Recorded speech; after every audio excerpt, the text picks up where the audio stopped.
Bismillahirrahmanirrahim.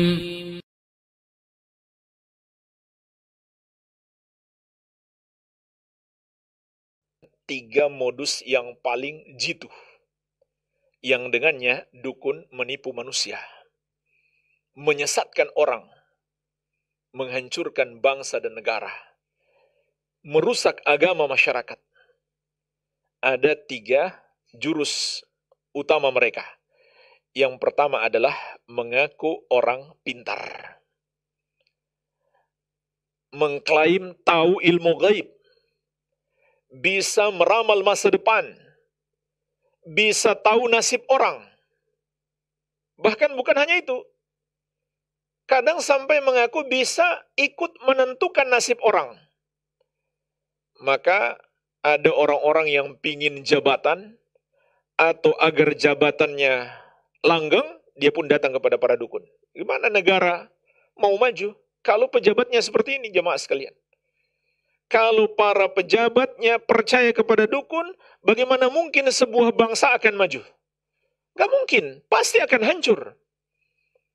Itu bertentangan dengan akal sehat dan bertentangan dengan syariat. Gak masuk akal. Pejabat itu kan seharusnya orang pintar. Dia dapat jabatan karena dia cerdas, dia pintar untuk mengurus masyarakat. Tapi kok masih banyak yang percaya kepada para dukun? Bahkan sebelum jadi pejabat pun, ingin mencalonkan diri, datang kepada para dukun. Subhanallah. Sudah jadi pejabat, datang lagi kepada dukun. Minta tolong supaya langgeng, tidak dilengsarkan. Jadi nggak mungkin satu bangsa akan maju jika para pejabatnya seperti itu. Maka jemaah sekalian, ini modus yang sangat jitu. Karena seringkali apa yang dikatakan oleh para dukun itu terjadi seperti yang dia katakan. Oleh karena itu, Al-Quran telah mengabarkan kepada kita, ini adalah modusnya, caranya setan dan para dukun untuk menyesatkan manusia. Kenapa terjadi betulan seperti yang diramalkan oleh para dukun? Karena memang mereka dapat berita benar yang dibisikkan oleh setan-setan yang mereka curi dari pembicaraan malaikat. Ini namanya gaib nisbi. Malaikat sudah tahu, malaikat ditugaskan oleh Allah tentang apa yang akan terjadi masa depan. Mereka pun berbicara. Maka setan-setan lalu mencuri dengar ucapan mereka. Di antaranya Allah sebutkan di surat Al-Jin ayat ke-9 tentang ucapan para jin yang mereka telah masuk Islam, tapi mereka kisahkan bagaimana mereka dahulu sebelum masuk Islam membantu para dukun. Wa anna kunna naq'udu minha maqa'ida lis-sam'i. Dan bahwasannya kami dahulu duduk di satu tempat, disebutkan dalam riwayat Muslim, yaitu di atas awan, untuk mencuri dengar ucapan para malaikat. فَمَنْ يَسْتَمِعِ الْآنَ يَجِدْ لَهُ شِهَابًا رَصَدًا. Namun, kata para jin tersebut, siapa yang mendengarkan sekarang, dia akan mendapati panah-panah api yang akan mengejarnya. Tapi jemaah sekalian, Nabi SAW mengabarkan kepada kita bagaimana setan-setan itu mengorbankan diri mereka untuk menyesatkan kita, walaupun diburu dengan panah-panah api. Kata Nabi SAW, sebagaimana dalam hadis yang diriwayatkan Al-Bukhari dan Muslim, dari sahabat yang mulia Abu Hurairah radhiyallahu anhu, para jin itu, yaitu setan-setan dari kalangan jin, mereka naik dari bumi sampai ke satu tempat di atas awan. Bersaf-saf caranya. Saking banyaknya jumlah mereka dan ringannya tubuh mereka. Makanya mereka disebut makhluk halus. Saking ringannya tubuh mereka, mereka bisa membuat saf, saling menaiki antara satu dengan yang lainnya dari bumi sampai ke satu tempat di atas awan. Dari situ mereka bisa mendengarkan ucapan para malaikat. Kata Nabi SAW, fayasma'ul kalimata fayulqiha ila man tahtahu. Setan yang paling atas mendengarkan ucapan malaikat, lalu dia sampaikan kepada yang ada di bawahnya. Thumma yulqihal akhar ila man tahtahu. Kemudian yang di bawahnya menyampaikan lagi kepada yang ada di bawahnya. Hatta yulqiyaha ala lisanis sahir awil kahin. Sampai akhirnya setan yang paling bawah menyampaikan kepada tukang sihir atau dukun. Perhatikan Nabi SAW menyamakan antara tukang sihir dan dukun. Karena seringkali mereka nggak terpisahkan. Tukang sihir yang bisa menyantet orang, dia juga dukun yang mengaku-ngaku tahu perkara gaib. Jadi secara sederhana ini definisi tukang sihir dan dukun. Tukang sihir yang suka menyantet orang, suka menyihir. Sedangkan dukun yang sok tahu perkara gaib. Ini seringkali nggak terpisahkan. Maka Nabi SAW mengatakan, setan yang paling bawah itu menyampaikan kepada as-sahir awil kahin. Tukang sihir atau dukun. Farubbama adraka syihabu qabla an yulqiyaha. Namun bisa saja, kata Nabi SAW, dia mendapatkan lemparan panah api itu sebelum dia sampaikan kepada setan yang ada di bawahnya atau sampaikan kepada dukun. Warubbama alqaha qabla an yudrikahu. Tapi bisa jadi dia sudah sampaikan berita itu sebelum dia mendapatkan lemparan panah api tersebut. Lalu perhatikan jemaah sekalian, Nabi SAW mengabarkan kepada kita tentang sifat as-sahir, tukang sihir, dan al-kahin, dukun itu. Fayakdzibu ma'aha mi'ata kadzbatin. Dia menambahkan terhadap berita benar yang dicuri oleh setan dari pembicaraan malaikat itu dengan 100 kedustaan. Maka kita pun tahu para dukun itu makhluk yang paling banyak dusta serta banyak dosa. Sekali lagi jemaah sekalian, Allah telah mengabarkan kepada kita makin suka berdosa dukun itu, semakin sering berdusta dan melakukan dosa, maka setan semakin senang. Hal unabbi'ukum ala man tanazzalu syayatin tanazzalu ala kulli affakin athim yulkuna sam'a wa aktsaruhum kadzibun. Maukah kalian aku kabarkan kepada siapa setan-setan itu turun? Setan-setan itu turun kepada setiap orang yang banyak dustanya serta banyak dosanya. Setan-setan itu, kata Allah, yulkuna sam'a, menyampaikan kepada mereka berita-berita yang mereka curi dari pembicaraan malaikat. Dan kebanyakan mereka adalah pendusta. Surat Asy-Syu'ara ayat 221 sampai 223. Juga dalam hadis yang diriwayatkan Al-Bukhari dan Muslim dari Ummul Mukminin Aisyah radhiyallahu anha, Nabi SAW mengatakan, innal malaikata tanzilu fil anan wa huwa sahab. Sesungguhnya malaikat turun di atas awan. Fatadhkurul amra qudiya fis sama. Lalu mereka berbicara tentang keputusan yang Allah tetapkan di langit. Hadis ini juga dan hadis sebelumnya menjelaskan kepada kita Allah di atas langit, para malaikat mendengarkan keputusan Allah di langit. Fatastariku syayatinu sam'a fatasma'uhu. Maka dari situlah, dari atas awan itu, setan-setan bisa mencuri dengar ucapan para malaikat. Fatuhihi ilal kuhan. Lalu mereka mewahyukan kepada para dukun. Perhatikan jemaah sekalian, istilah mewahyukan ini juga pada setan-setan yang memberi bisikan kepada para dukun. Jadi kalau ada para dukun mengaku wali, mengaku dapat wahyu, maka itu wahyu setan. Fatuhihi ilal kuhan. Setan-setan itu mewahyukan bisikan-bisikan, berita-berita yang mereka curi dari pembicaraan malaikat kepada al-kuhan, para dukun. Fayakdzibuna ma'aha mi'ata kadzbatin min indi anfusihim. Lalu para dukun itu menambah 100 kedustaan bersama dengan satu berita benar ini yang berasal dari diri mereka sendiri. Subhanallah jemaah sekalian, walaupun para dukun itu menambah 100 kedustaan, tapi di hadis sebelumnya tadi, hadis Bukhari dan Muslim dari Abu Hurairah radhiyallahu anhu, Nabi sallallahu alaihi wasallam mengatakan, "Fayuqal alaysa qad qala lana yawma kadza wa kadza kadza wa kadza?" Orang-orang mengatakan, bukankah dia telah mengatakan kepada kita pada hari ini dan itu akan terjadi ini dan itu?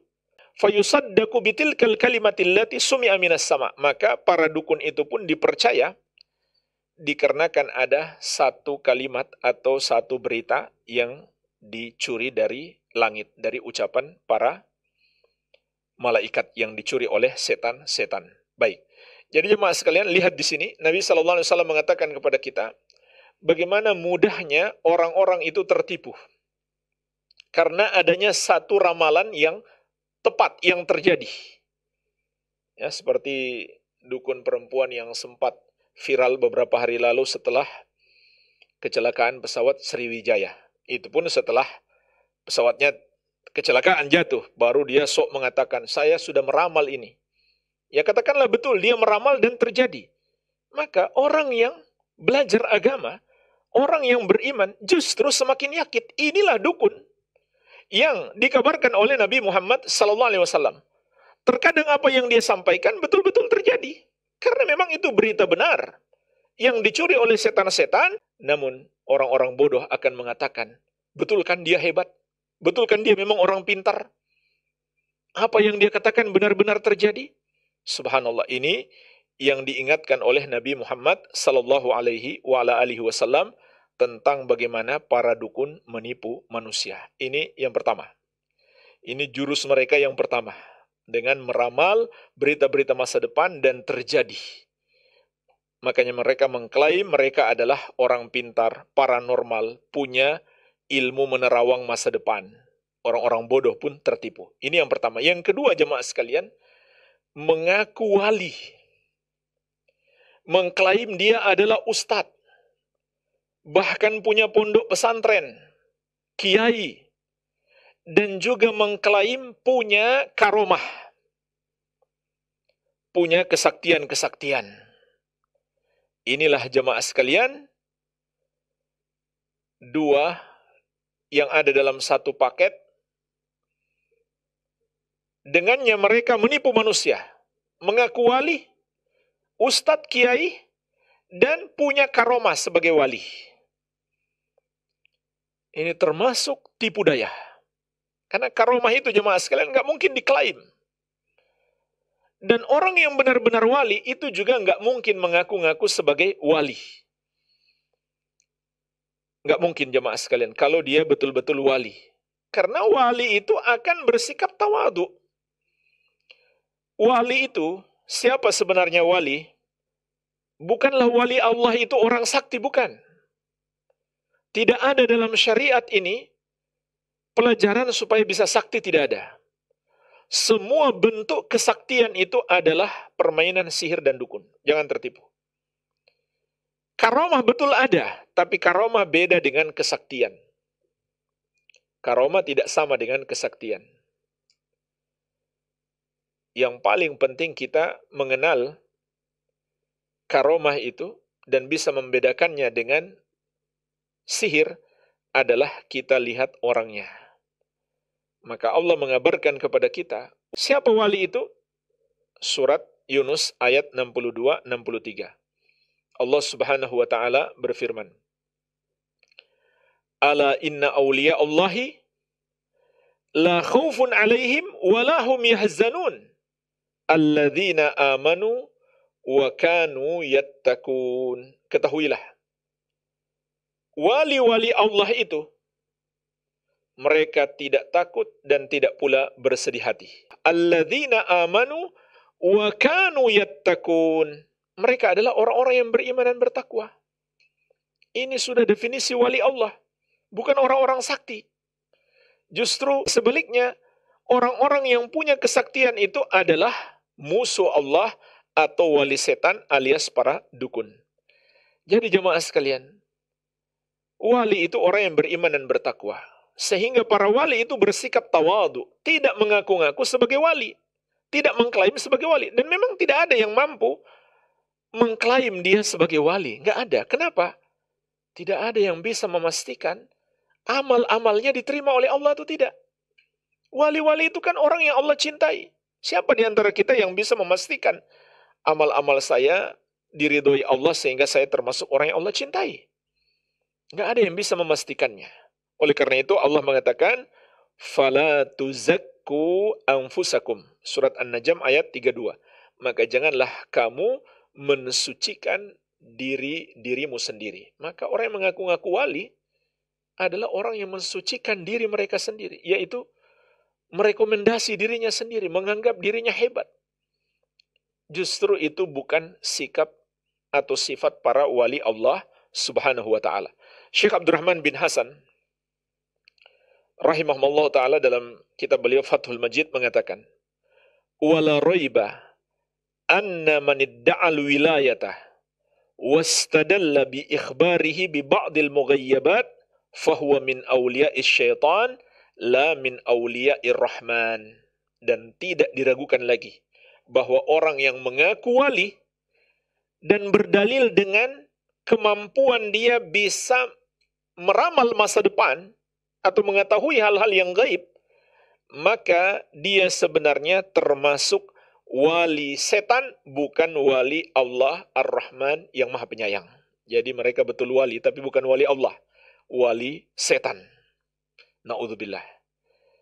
Dan ketahuilah jemaah sekalian, karomah itu tidak datang kapan saja kita inginkan. Beda dengan kesaktian para dukun kan? Asal datang pasien, dia bisa pertontonkan kesaktiannya. Dia bisa santet orang, dia bisa kebal senjata tajam, bisa mukul orang dari jarak jauh, bisa mencari barang yang hilang, dan lain-lain. Bisa memisahkan antara suami istri, bisa pelet, bisa membuat orang yang tidak cinta menjadi cinta, bisa melariskan barang dagangan. Ini semua yang mereka klaim sebagai karomah. Maka itu bukan karomah, itu adalah tipuan para dukun dan tukang sihir. Iya. Karomah itu adalah sesuatu yang Allah perjalankan, bukan kemampuan seorang wali, tidak. Dan juga karomah tidak dipelajari. Nggak ada dalam Islam pelajaran supaya bisa sakti, supaya punya ilmu karomah. Sekarang mereka klaim juga, itu ilmu hikmah kata mereka. Ini hati-hati. Awalnya mereka sebut ilmu karomah, lalu ditambah lagi menjadi ilmu hikmah, subhanallah. Dan ini jemaah sekalian tidak jarang diajarkan di sebagian pondok-pondok pesantren. Kiainya di situ, dukunnya yang paling hebat di situ. Yang paling suka berdusta dan menipu. Jadi hati-hati. Kita masukkan anak di pondok pesantren, padahal itu padepokan dukun. Oleh karena itu jemaah sekalian, hendaklah kita berhati-hati. Karomah itu nggak mungkin dipelajari. Nggak ada dalam Islam pelajaran supaya punya karomah, supaya sakti, tidak ada. Kalau seseorang mengklaim karomah, dia sakti, punya kelebihan, dari mana dia dapatkan? Dari hasil belajar. Sudah lama mondok, keluar sakti. Jadi kiai khos katanya. Maka ketahuilah itu adalah dukun. Itu adalah sihir dan perdukunan. Mereka dibantu oleh setan-setan. Dan Allah ingatkan jemaah sekalian, perbuatan mereka ini suka dibantu oleh setan-setan, ya. Dan seringkali mereka sebut setan-setan ini adalah khadam. Padahal mereka yang jadi khadam atau jadi budak para setan-setan ini. Maka Allah ingatkan bagaimana setan-setan ini melayani mereka di surat Al-An'am ayat 128. Wa yauma yahsyuruhum jami'a. Ingatlah hari ketika Allah mengumpulkan mereka semuanya. Lalu Allah berfirman, "Ya ma'syaral jinni, qad istakthartum minal insi." Wahai para jin, kalian telah memperbanyak pengikut dari kalangan manusia. Setan-setan dari kalangan jin diikuti oleh manusia, dipimpin oleh para dukun. Wa qala awliya'uhum minal insi, Rabbana istamta'a ba'duna bi ba'din. Maka berkatalah wali-wali para jin itu dari kalangan manusia, wahai Rabb kami, sebagian kami telah menikmati sebagian yang lain. Telah menikmati pelayanannya. Wa balagna ajalana alladhi ajjalta lana. Maka sampailah kami kepada ajal yang telah engkau tentukan kepada kami. Qala, maka Allah berfirman, An-naru mathwakum. Neraka adalah tempat kalian, na'udzubillah. Jadi ini celaan Allah terhadap orang-orang yang dibantu oleh para jin dahulu untuk melakukan hal-hal yang bertentangan dengan syariat Allah Azza wa Jalla. Baik, ini yang kedua. Mengaku wali punya karomah dan bisa membuktikan, bisa menampakkan kesaktian-kesaktian. Maka dengan sebab itu banyak orang tertipu. Ya, penipuan-penipuan mereka, bahasa-bahasa yang mereka gunakan tentu sangat banyak. Ini hanya contoh saja. Ya, termasuk juga hati-hati dengan istilah white magic, dukun putih. Nggak ada itu dalam syariat. Sama, mereka adalah budak-budak setan. Iya. Kemudian yang ketiga, metode penipuan para dukun yang dengannya manusia banyak tertipu adalah pengobatan atau ruqyah. Mereka klaim sebagai ruqyah, pengobatan alternatif. Maka ini termasuk cara para dukun untuk menipu manusia. Dan ini sudah lama, bukan hal yang baru. Di antaranya disebutkan dalam sebuah hadis yang diriwayatkan Abu Daud dari Zainab, istri Abdullah bin Mas'ud radhiyallahu anhu, dari suaminya Ibnu Mas'ud, dari Nabi Muhammad sallallahu alaihi wasallam, beliau bersabda, Inna ruqa wat tamaima wat tiwalata syirkun. Sesungguhnya jampi-jampi, mantra-mantra, yaitu mantra para dukun, dan jimat-jimat serta pelet membuat orang jadi suka kepada orang. Ini termasuk jenis sihir. Nabi sallallahu alaihi wasallam menegaskan itu adalah syirik. Ditegaskan oleh Nabi sallallahu alaihi wasallam itu adalah syirik. Tapi hari ini mereka namakan apa?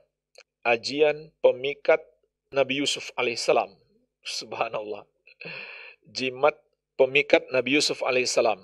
Na'udzubillah. Itu syirik, kata Nabi sallallahu alaihi wasallam. Mereka berdusta atas nama seorang nabi. Ya, tongkat Nabi Sulaiman. Itu dijual, itu di online ada, bisa didapatkan secara online. Keris Nabi Adam. Subhanallah. Kapan Nabi Adam punya keris? Iya. Antum kalau cari online ada, tapi nggak usah dicari. Nanti antum beli lagi. Nabi SAW menegaskan itu adalah syirik. Qalat, maka Zainab ini, istri Ibnu Mas'ud radhiyallahu anhu, bertanya kepada beliau, lima taqulu hadza? Kenapa engkau mengatakan ini adalah syirik? Wallahi laqad kanat aini takdhifu. Lalu istrinya menceritakan, demi Allah, sungguh dahulu mataku suka sakit. Wa kuntu akhtalifu ila fulanil yahudi yarqini. Dan aku sering bolak-balik kepada seorang Yahudi, seorang dukun, yang meruqyah aku, mengobati aku dengan jampi-jampi. Fa'idha raqani sakanat. Apabila dia meruqyah aku, maka mataku pun sembuh. Perhatikan jamaah sekalian, ini pelajaran penting bagi kita. Bisa saja orang datang kepada dukun, sakit parah, sembuh. Maka hadis ini menunjukkan kepada kita, itu bukan bukti bahwa dia benar, walaupun sembuh. Walaupun sembuh. Tapi orang-orang yang tidak belajar agama, dengan mudah dia tertipu. Oh, dukun di sana hebat, semua yang datang sembuh. Nggak mungkin salah lah. Dan nggak mungkin dia orang jahat, dia kan suka bantu orang. Padahal ini permainan setan, nanti kita lihat lanjutan hadis ini. Tapi di sini kita petik pelajaran dulu, bisa jadi orang datang kepada dukun sembuh. maka itu bukan sebuah bukti bahwa dia benar. Bukan sebuah bukti bahwa dia benar. Justru bisa jadi itu kita dapat bukti dia memang penipu. Sebagaimana kita lihat lanjutan hadis. Faqala Abdullah, sahabat yang mulia Abdullah bin Mas'ud radhiyallahu anhu, orang yang mendalami ilmu agama tidak tertipu dengan permainan para dukun dan setan-setan ini. Kata beliau, innama dzalika amalus syaitan. Sesungguhnya apa yang terjadi padamu adalah amalan setan. Yaitu modus setan-setan dan para dukun tersebut. Kana yankhusuha biyadih. Setan itulah yang menusuk matamu.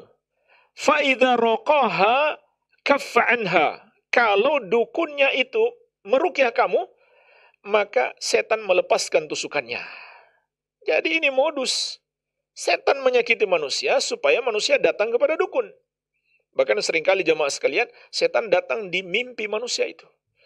Kamu datanglah kepada Mbah Fulan itu, nanti kamu sembuh. Ini luar biasa, dahsyat. Gangguan setan, tipuan setan kepada manusia dengan bekerja sama dengan para dukun itu. Lalu Ibnu Mas'ud radhiyallahu anhu memberikan solusinya. Innama kana yakfik an taquli kama kana Rasulullah sallallahu alaihi wasallam yaqul. Sebenarnya cukup bagimu untuk meruqyah dirimu sendiri, membaca seperti yang dibaca oleh Nabi sallallahu alaihi wasallam, adhibil ba'sa rabban nas, ishfi anta syafi, la shifaa illa shifauka, shifaan la yughadiru saqama. Hilangkanlah penyakitnya wahai Rabb manusia, sembuhkanlah engkaulah yang maha menyembuhkan, tidak ada kesembuhan kecuali kesembuhan darimu, kesembuhan yang tidak menyisakan penyakit. Jadi nggak perlu kita datang kepada dukun, bahkan tidak perlu juga kita minta ruqyah kepada orang, walaupun itu ruqyah yang sesuai syariat. Karena hukumnya makruh. Sebab Nabi SAW telah mengabarkan kepada kita sifat 70.000 orang yang akan masuk surga tanpa hisab dan tanpa adab. Di antaranya adalah humul ladzina la yastarqun. Mereka tidak pernah minta diruqyah. Ini bermakna semua jenis ruqyah. Hanya saja hukumnya berbeda.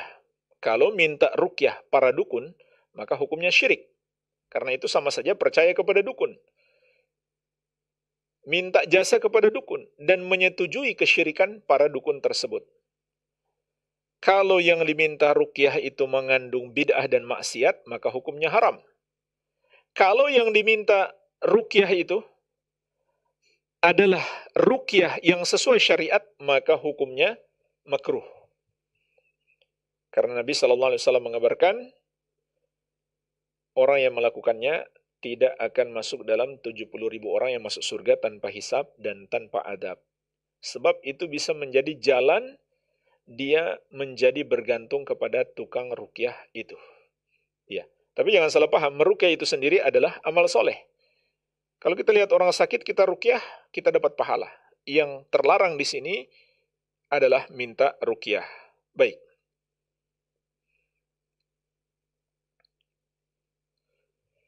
Jadi ini termasuk tipu daya para dukun dengan membuka misalkan tempat pengobatan alternatif.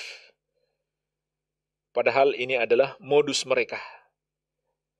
Maka sekali lagi jemaah sekalian kita ingatkan, walaupun sembuh, tetap itu salah. Tetap itu adalah syirik.